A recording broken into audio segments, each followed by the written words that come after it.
Hi everyone, मेरा नाम है विशाल और आज हम बात करेंगे जो हम ओसीडी वाले जिनको खासकर बीमारी का फोबिया है वो हम क्या सबसे बड़ी भूल करते हैं, गलती करते हैं और ये हमारे और कंडीशन को कैसे वर्स्ट कर देता है। मैंने अपनी पुरानी वीडियो में बताया कि मैं ऑलमोस्ट सभी तरह की गंदी बीमारियों के ओसीडी फोबिया से मैं फंस गया था और मुझे 4 साल लगे थे निकलने को। अब मैं बिल्कुल 100% इससे बाहर हूँ।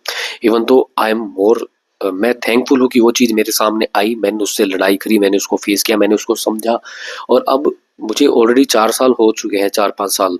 उस 4 साल 5 उसको रिपीट मुझे ठीक हुए। तो अब मैंने कुछ ऐसी आदतें अपनाई जिस वजह से अब मेरे को लाइफ में पीस ही पीस फील होता है, चाहे कितनी भी गंदी से गंदी कंडीशन हो, क्योंकि मैंने ऐसा टाइम देखा और मैं ऐसे टाइम से निकला हूँ और मैंने अपने ब्रेन को इस लेवल पे ट्रेन कर दिया है। अब हम बात करते हैं सबसे बड़ी गलती की। देखिए, अगर अभी आप किसी बीमारी के डर में हो, अगर आप पहले किसी बीमारी के डर में हो, अगर आपके मन में कोई, मान लो आपके अंदर कोई सिम्टम आ गया, आप उसको सर्च करेंगे गूगल पर। अब गूगल उस बीमारी को, उस सिम्टम को किसी बीमारी से रिकनेक्ट कर देगा। अब पर्टिकुलरली आपने चाय पी, आपके मुंह में छाला हो गया, अब आप गूगल करते हैं। अब गूगल करते हैं तो 100% वो उस छाले को आपकी एचआईवी से रिकनेक्ट कर देगा। इवन दो आपको खुजली भी होगी ना, वो भी उस बीमारी से, जो भी आप जिसके लिए सर्च कर रहे हो, उसको कनेक्ट कर देगा। तो सबसे पहले गूगल करना बंद करिए, अपने सिम्टम्स को सर्च करना बंद करिए। वो सब वर्चुअल है, वो रियल नहीं है। अगर आपको फोबिया है, अगर आपको डर है, एक बार टेस्ट करा लो। मैं समझता हूँ टेस्ट कराने के बाद भी आपका माइंड आपके साथ गेम खेलता है, किसी तरह आपको उलझा देगा कि सीरीज बदली नहीं बदली या कुछ भी आपके जो भी प्रॉब्लम है, आपको फिर उलझा देगा और फिर उस लूप में ले आएगा। सो प्रॉब्लम कहाँ है? आप प्रॉब्लम को समझिए। प्रॉब्लम हमारे माइंड में हो रही है। अगर आप ऊपर से एज ए थर्ड पर्सन देखेंगे तो कोई प्रॉब्लम नहीं है, लेकिन आप उस चीज में फंस चुके हो, आपको रीअश्योरेंस चाहिए होता है, आप उलझ चुके हो, आप निकल नहीं पाते हो। अब ये सब चीजें ना, इससे निकलने का जो तरीका है, एक्चुअल तरीका है कि आपको अपने ब्रेन को ट्रेंड करना पड़ेगा, आपको अपने माइंड की एक्सरसाइज करानी पड़ेगी, आपको अपने आप को, ब्रेन को इस तरह से वर्कआउट कराना पड़ेगा कि वो ज़्यादा से ज़्यादा थॉटलेस रहे, वो ज़्यादा से ज़्यादा प्रेजेंट मोमेंट में रहे, ज़्यादा से ज़्यादा माइंडफुल रहे।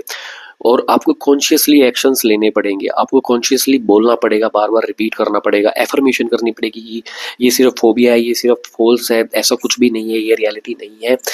तो आपका ब्रेन धीरे धीरे एक्सेप्ट करने लगेगा। अभी देखिए, अभी आप किस चीज़ की प्रैक्टिस कर रहे हैं? अभी आप बार बार नेगेटिव सोचने की प्रैक्टिस कर रहे हैं। वो अनकॉन्शियसली वो प्रैक्टिस हो ही जा रही है आपके बैकग्राउंड में कि मुझे ये हो गया तो मुझे वो हो गया तो मेरा ये सिम्टम है, वगैरह वगैरह वगैरह।